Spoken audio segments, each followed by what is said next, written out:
देखिए 6 नंबर प्रश्न पर ध्यान दीजिए। सवाल में है कि 1 जनवरी 2011 को ए लिमिटेड ने एक मशीन 58,000 में खरीदी। 2,000 रुपया इसकी स्थापना पर व्यय किए। 1 जुलाई 2011 को 20,000 की लागत वाली एक दूसरी मशीन खरीदी। 1/7/2013 को 1/1/2011 को खरीदी गई मशीन 28,000 में बेच दी और इसी तिथि को एक नई मशीन 40,000 में खरीदी। 31 दिसंबर 2013 को मशीन खाता बनाइए, यह मानते हुए कि 10% हराशित शेष पर लगता है। यानी क्रमागत ह्रास विधि से ह्रास निकालना है, 10% डिप्रिसिएशन लगाना है। 1/1/2011 को खरीदे हैं और वो मशीन 1/7/2013 को बेचे हैं 28,000 में। तो कब क्या घटना घटा है, ये सब सारा बात आपको ध्यान रखना पड़ेगा डिप्रिसिएशन में। डिप्रिसिएशन में आपको पूरा दिमाग लगाना है कि किस वर्ष में क्या काम हुआ है, खरीदे हैं, बेचे हैं, कितना ह्रास लगाए हैं, ये सब बात पर आपको ध्यान देना पड़ेगा। तो सबसे पहले हम मशीन अकाउंट खोल लेते हैं। मशीन अकाउंट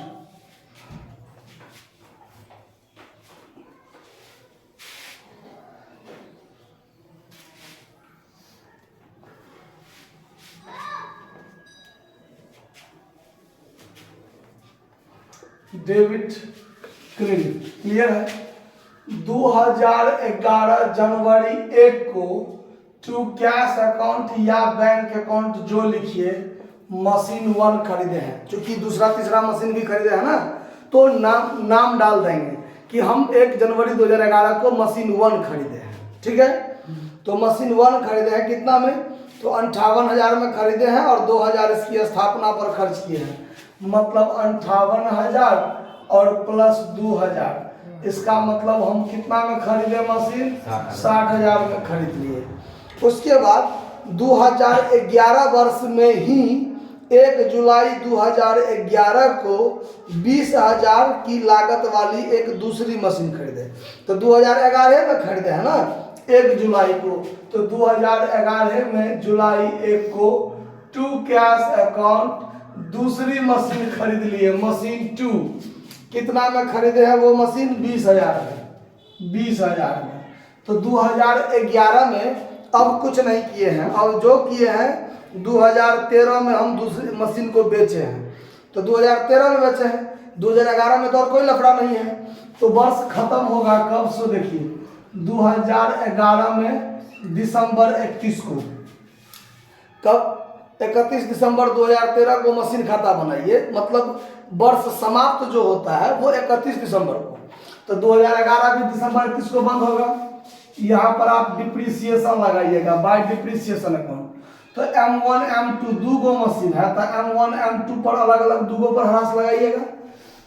तो 60,000 का 10% पूरे साल का 6,000 लगेगा और 20,000 का 10% पूरे साल का 2,000 लगेगा। तो 1 जुलाई से दिसंबर 31 तक 6 महीना हुआ, तो 6 महीना का कितना ह्रास होगा, पूरे साल का 2,000, तो 6 महीना का 1,000। तो ये 1,000 यहाँ डिप्रिसिएशन लगा देंगे। Total depreciation 7,000। फिर यहाँ हो जाएगा बाय बैलेंस CD, मशीन 1 का कितना और मशीन 2 का कितना। तो अब देखिए 60,000 में से 6,000 कट गया तो 54,000 बचा, अब 20,000 में से 1,000 कटा तो 19,000 बचा। मतलब यहाँ पर 73,000 कितना बचेगा, 73,000। टोटल जोड़ के 80,000, इधर भी टोटल जोड़ के 80,000 हुआ कि नहीं हुआ। तो 2011 का बात खत्म। 2012 जनवरी 1 को यहाँ करेंगे टू बैलेंस BD। मशीन 1 का दाम 54,000 है बचा हुआ और मशीन 2 का दाम 19,000 है बचा हुआ, तो यहाँ 73,000 हो गया। अब 2012 दिसंबर 31 को सीधे डिप्रिसिएशन लगाएंगे। क्यों, तो 2012 वर्ष में कोई लफड़ा नहीं हुआ है। एक मशीन जो बेचे हैं 2013 में और नया मशीन खरीदे भी हैं 2013 में, तो 2012 में तो कुछ लफड़ा नहीं है। तो पूरे साल का डिप्रिसिएशन लगा दीजिए। फिर यहाँ पर बाय डिप्रिसिएशन अकाउंट मशीन 1 पर, अब देखिए क्रमागत ह्रास विधि है, ये जो शेष बचा है इस पर ह्रास लगेगा। तो 54,000 का 10% 5400 और 19,000 का 10%, 1900 मशीन 2 पर लगेगा। तो दोनों को जोड़ के कितना हो जाएगा 7300। यहाँ पर फिर निकालेंगे by balance CD, by balance CD machine 1 machine 2 का। तो 54,000 में से 5400 जाएगा तो कितना बचेगा, घटा कर देखिए फटाफट। अगर घटावेंगे तो देखिए 54,000 में से 5400 घटा दीजिए तो 48,600 बचा। हाँ 19,000 में से 1900 घटाएंगे तो 19,000 में से 1900 घटा दीजिए तो 17,100। दोनों को जोड़ के हो गया 48,600, 48,600, 65,700, 65,700। ये पूरा को जोड़ दीजिए 73,000, यहाँ भी जोड़ दीजिए 73,000। तो 2012 का बात खत्म। 2013 जनवरी 1 को आइए, यहाँ पर बनाएंगे टू बैलेंस बीडी लिखेंगे। M1 48,600 और M2 कितना हो जाएगा 17,100, जोड़ के 65,700। अब 2013 में क्या हुआ है तो 1/7/2013 को 1/1/2011 को खरीदी गई मशीन 28,000 बेचे हैं। तो 1/1/11 को हम कौन सा मशीन खरीदे थे, मशीन 1। वो मशीन को हम बेच रहे हैं कब, 1 जुलाई 2013 में। तो 2013 में सबसे पहले जुलाई 1 को पहुंचेंगे। जुलाई 1 को यानी 6 महीना का हरास लगा, 6 महीना यूज करने के बाद में बेचे हैं, इसीलिए। तो 48,600 का 10%, 4860 पूरे साल का। तो 6 महीना का हो जाएगा 2430, 2430। यहाँ हो जाएगा बाय डिप्रिसिएशन अकाउंट मशीन 1 पर फॉर 6 मंथ, यानी 6 मंथ का हरास लगाएंगे। ठीक है। अब देखिए, अब मशीन 1 का दाम था 48,600, इसमें से 2430 कट गया। 48,600 में से 2430 कट गया तो इसका दाम कितना बचा 46,170। अब इस मशीन को हम बेच रहे हैं, इसी तारीख को बेच रहे हैं by cash account. M1 cell कर रहे हैं, सेल्स कर रहे हैं। कितना में सेल्स कर रहे हैं 28,000 में। कितना में 28,000 में। तो अब 46,170 का मशीन हम 28,000 में बेच रहे हैं, 28,000 में बेच रहे हैं। तो 18,170 रुपया हमको क्या हुआ, लॉस हो गया, घाटा लग गया।